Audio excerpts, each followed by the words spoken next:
के ग्रीनलैंड चाहिए वाले बयान ने दुनिया को चौंका दिया है, क्योंकि अब ये सिर्फ बयान नहीं बल्कि एक बड़े भू राजनीतिक टकराव की आहट बनता जा रहा है। नमस्कार, मैं आपके साथ श्वेता और आप देख रहे हैं आपका अपना channel the India moves.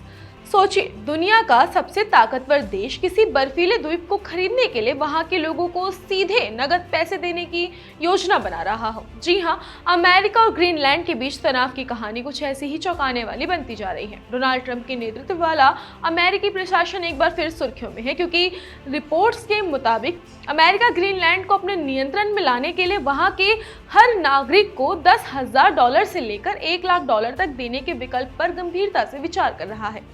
Reports बताती हैं कि अगर ये प्लान लागू हुआ तो अमेरिका को करीब $6 अरब खर्च करने पड़ सकते हैं। हालांकि अभी तक कोई इसकी आधिकारिक घोषणा नहीं की गई है। अब आपके मन में भी सवाल उठता होगा कि आखिर ट्रंप को ग्रीनलैंड ही क्यों चाहिए। दरअसल ट्रंप का साफ कहना है कि राष्ट्रीय सुरक्षा के लिहाज से ग्रीनलैंड अमेरिका के लिए बेहद अहम है, क्योंकि ये इलाका रणनीतिक रूप से इतना मजबूत है कि यहाँ रूस और चीन की गतिविधियां आसानी से देखी जा सकती है। ट्रंप खुद कई बार कह चुके हैं कि ग्रीनलैंड के आसपास रूसी और चीनी जहाज सक्रिय रहते हैं और अमेरिका इसे नजरअंदाज नहीं कर सकता। लेकिन इस बयान ने अमेरिका के ही सहयोगी देश डेनमार्क को नाराज कर दिया है, क्योंकि ग्रीनलैंड डेनमार्क के अधिकार क्षेत्र में आता है और दोनों देश नाटो के सदस्य हैं। डेनमार्क और ग्रीनलैंड ने ट्रंप के इस प्लान को सिरे से खारिज करते हुए साफ कर दिया है कि ग्रीनलैंड कोई प्रॉपर्टी नहीं है जिसे खरीदा या बेचा जा सके। ग्रीनलैंड के प्रधानमंत्री जेम्स फ्रेडरिक निल्सन ने दो टूक कहा कि ग्रीनलैंड बिकाऊ नहीं है और अब इस तरह की कल्पनाओं का अब कोई मतलब नहीं बचता। वहीं डेनमार्क की प्रधानमंत्री मेटे फ्रेडरिक्सन ने तो यहाँ तक चेतावनी दी है कि अगर अमेरिका ने ग्रीनलैंड पर हमला करने की कोशिश की तो ये नाटो गठबंधन के अस्तित्व पर सवाल खड़ा कर देगा।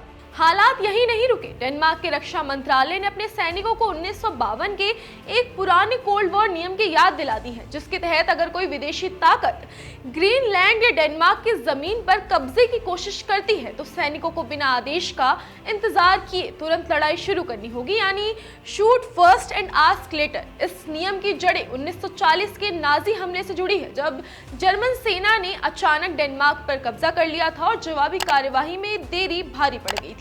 अब इस पूरे विवाद ने यूरोप को भी चिंता में डाल दिया है। France, Germany, Italy, Poland, Spain, Britain और खुद डेनमार्क ने संयुक्त बयान जारी कर ग्रीनलैंड की क्षेत्रीय अखंडता का समर्थन किया है और साफ कहा है कि ग्रीनलैंड के भविष्य का फैसला सिर्फ ग्रीनलैंड और डेनमार्क ही करेंगे। दरअसल ग्रीनलैंड सिर्फ बर्फ और पहाड़ों का इलाका ही नहीं बल्कि ये दुर्लभ खनिजों और प्राकृतिक संसाधनों से भरपूर एक भू राजनीतिक खजाना है, जिसकी आबादी करीब 57,000 है। अमेरिका के कुछ शीर्ष अधिकारियों ने डेनमार्क और ग्रीनलैंड के प्रतिनिधियों से मुलाकात भी की है ताकि हालात को संभाला जा सके और अमेरिकी विदेश मंत्री मार्को रूबियो की भी इस मुद्दे पर बातचीत की उम्मीद है।